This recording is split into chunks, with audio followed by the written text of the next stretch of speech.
আসসালামু আলাইকুম। আশা করছি যে যার অবস্থান থেকে সুস্থ ভালো আছেন। আলহামদুলিল্লাহ আমরাও বেশ ভালো আছি। 250 গ্রামের মতো মটরশুঁটি নিয়েছি। মটরশুঁটিগুলো খোসা ছাড়িয়ে বীজগুলোকে বের করে খুব ভালোভাবে ধুয়ে ছড়িয়ে নিয়েছি। শীতের প্রথম মটরশুঁটি আজকে রেসিপিতে ব্যবহার করব। মটরশুঁটিগুলো খুব ফ্রেশ ছিল। এই রেসিপির জন্য আমি একটা মশলা রেডি করছি। 4-5 কোয়া মেথি, খুব সামান্য মিষ্টি জিরা, প্রায় 14-15টা ব্ল্যাক পেপার, 1 ইঞ্চি পরিমাণ দারচিনি, 3টে এলাচ, 2টো লবঙ্গ, হাফ চা চামচের কম রাঁধুনি, হাফ চা চামচের কম সাদা সরিষা, 1 চা চামচ জিরা, প্রায় 10টা রসুনের কোয়া, মানে একটা মিডিয়াম সাইজের রসুন নিয়েছি, 1 ইঞ্চি পরিমাণ আদা, বড় একটা পেঁয়াজ কিউব করে কেটে নিয়েছি। সমস্ত মশলা আমি ব্লেন্ড করে নেব। আজকে আপনাদের সঙ্গে কবুতর রান্না শেয়ার করব। দুটো কবুতর বাজার থেকে ভালোভাবে কেটে পরিষ্কার করে এনেছি। আমি বাসায় এনে হালকা পরিষ্কার করে ঝলসিয়ে নিচ্ছি। ঝলসিয়ে এটাকে খুব ভালোভাবে ধুয়ে পিস পিস করে কেটে নিয়েছি। আমন্ত্রণ জানাচ্ছি দিলরুবার হেসেলে। অনুরোধ করব লাইক দিয়ে আজকে রেসিপিটি কন্টিনিউ করবেন। আশা করছি রেসিপিটা আপনাদের কাছে ভালো লাগবে। আমি 250 গ্রামের আলু নিয়ে কিছু রেখে বাকি আলুগুলো সেদ্ধ করে নিয়েছি। নতুন আলু, ছোট সাইজের আলুটা আমি মোটামুটি 80% সেদ্ধ করে নিয়েছি। আর সমস্ত মশলাটাকে আমি ব্লেন্ড করে নিয়েছিলাম।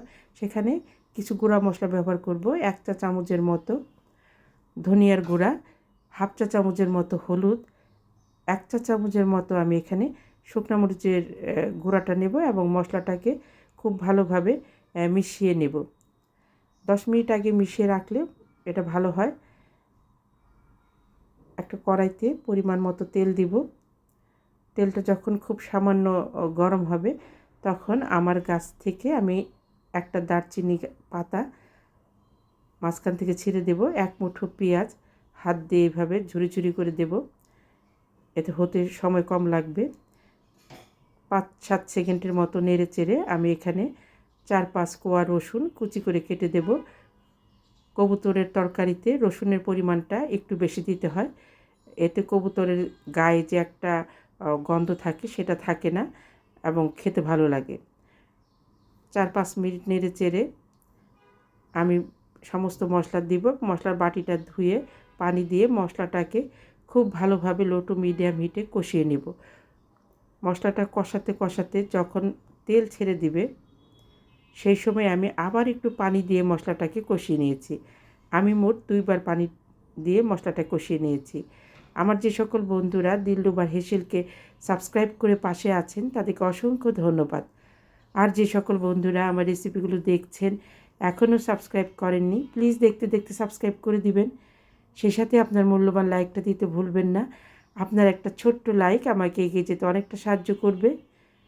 পরিমাণ মতো লবণ দেবেন। আমি 1 চা চামচের মতো লবণ দিয়ে চামিচটা ধুয়ে একটু পানি দিয়ে ঢেকে ঢেকে লো টু মিডিয়াম হিটে মাংসটাকে কষিয়ে নেব। কবুতরের মাংসটা কষানোর মাঝে সেদ্ধ হয়ে গেছে। কবুতর রান্না করতে খুব একটা সময় লাগে না। এই মাংসটা এই অবস্থাতে খাওয়া যাবে। আমি সিদ্ধ করে রাখা আলুগুলো দিয়ে দিলাম। আলুগুলো প্রায় 80% সিদ্ধ করে নিয়েছি। সেদ্ধ করার সময় আমি আলুতে খুব সামান্য লবণ দিয়েছিলাম। মশলার সঙ্গে আলুটাকে খুব ভালোভাবে মাখবো এবং তেজপাতাগুলো উঠিয়ে দিয়ে ঢেকে লো টু মিডিয়াম হিটে 5 মিনিটের মতো আলু মাংসের সাথে কষিয়ে নেব। আলুর থেকে যখন ঠিক এইভাবে তেল ছেড়ে দিয়েছে সেই সময় আমি মটরশুঁটিগুলো দিয়ে দিব। মটরশুঁটি দেওয়ার পরে 3-4 মিনিটের মতো কষিয়ে ঢেকে ঢেকে রান্না করব। দেশ দেশের বাইরে দূর দূরান্ত থেকে যে সকল দাদা দিদি ভাই বোন বন্ধু সেই সাথে আমার সাধারণ দর্শক বন্ধু যারা আছেন আমার রেসিপিগুলো দেখে অনেক সুন্দর সুন্দর কমেন্ট করছেন, আমি তাদের প্রতি ভীষণভাবে কৃতজ্ঞ। প্লিজ এভাবেই পাশে থাকবেন। আলু মটরশুঁটি খুব সুন্দরভাবে মাংসের সঙ্গে কষিয়ে নিয়েছি। পরিমাণ মতো পানি দেব। ঠিক যতটুকু গ্রেভি রাখতে চাচ্ছেন ঠিক সেই আন্দাজে পানি দিবেন। এখানে মাংস, আলু, মটরশুঁটি প্রত্যেকটাই সেদ্ধ হয়ে গেছে। আমি ঢেকে প্রায় 5-7 মিনিটের মতো রান্না করেছি। 2টো এলাচ দিয়ে নেড়ে চেড়ে ঢেকে গ্যাসের ফ্লেমটা বন্ধ করব এবং আপনাদেরকে সার্ভ করে দেখাচ্ছি। শীতে অনেকেই হাঁস খেতে পছন্দ করেন। হাঁসের সঙ্গে কবুতরও কিন্তু খেতে ভালো লাগে। এইভাবে নতুন আলু মটরশুঁটি দিয়ে ভুনা ভুনা করে কবুতর রান্না করে খেয়ে দেখবেন। সাদা ভাত, রুটি, পরোটার সঙ্গে খেতে ভীষণ ভালো লাগে। আমার যে সকল বন্ধুরা আমাকে বন্ধু করতে চাচ্ছেন অবশ্যই কমিউনিটিতে নক করবেন এবং অপেক্ষায় থাকবেন। আপনাদের সকলের সুস্বাস্থ্য কামনা করে বিদায় নেব। নিজে ভালো থাকবেন, অন্যকে ভালো রাখবেন। আল্লাহ হাফেজ।